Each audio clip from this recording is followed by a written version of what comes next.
समाज 2 गुरुलक्षण. माणूस सतत काही ना काही शिकत असतो. तो ज्याच्याकडून ह्या सगळ्या गोष्टी शिकतो तो त्याचा गुरु असतो. पण तो सद्गुरू होऊ शकत नाही.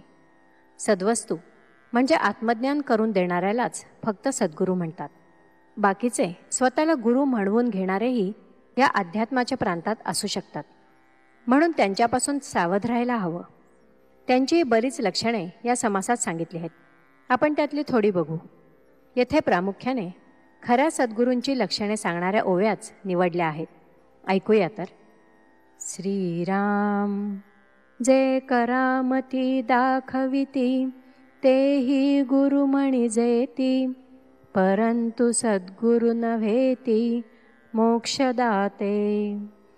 साहित्य संगीत राग ज्ञान, गीत नृत्य तान मान, नाना वाद्ये शिकविती जन, तेही एक गुरु.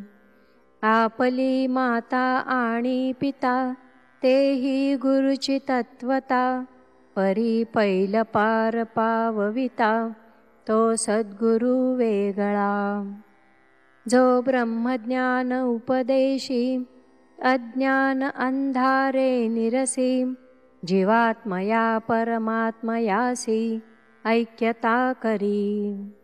विघडले देव आणि भक्त, जीव शिवपणे द्वैत, तया देव भक्ता एकांत, करी तो सद्गुरु.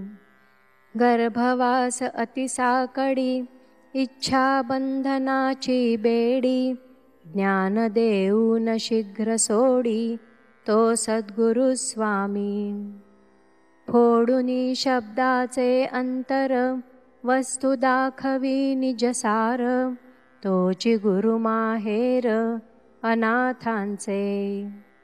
जे वेदांचे अभ्यंतरी, ते काढून अपत्यापरी, शिष्य श्रवणी कवळ भरी, उद्गार वचने.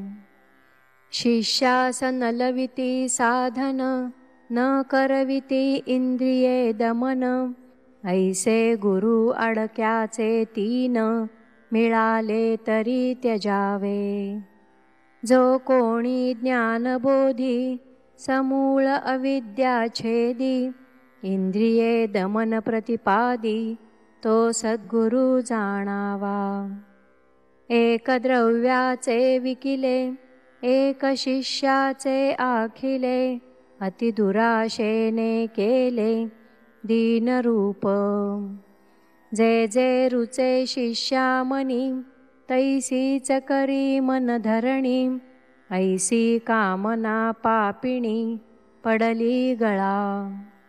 तैसा गुरु नसावा, जेणे अंतर पडे देवा, भीड करूनिया गोवा, घाली बंधनाचा.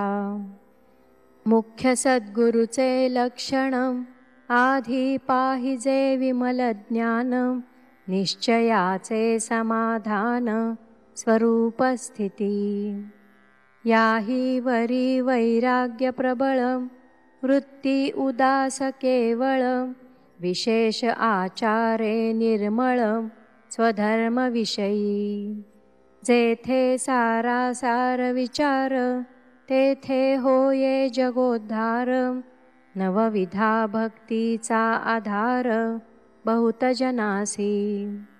म्हणून ज्ञान वैराग्य आणि भजन, स्वधर्म कर्म आणि साधन, कथा निरूपण श्रवण मनन, नीती न्याये मर्यादा.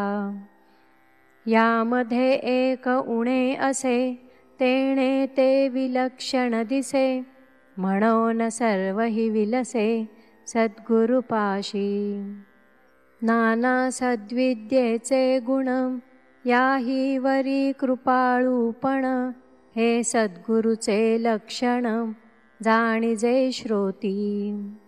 इति श्रीदासबोधे गुरुशिष्य संवादे गुरुलक्षण नाम समास 2. श्रीराम.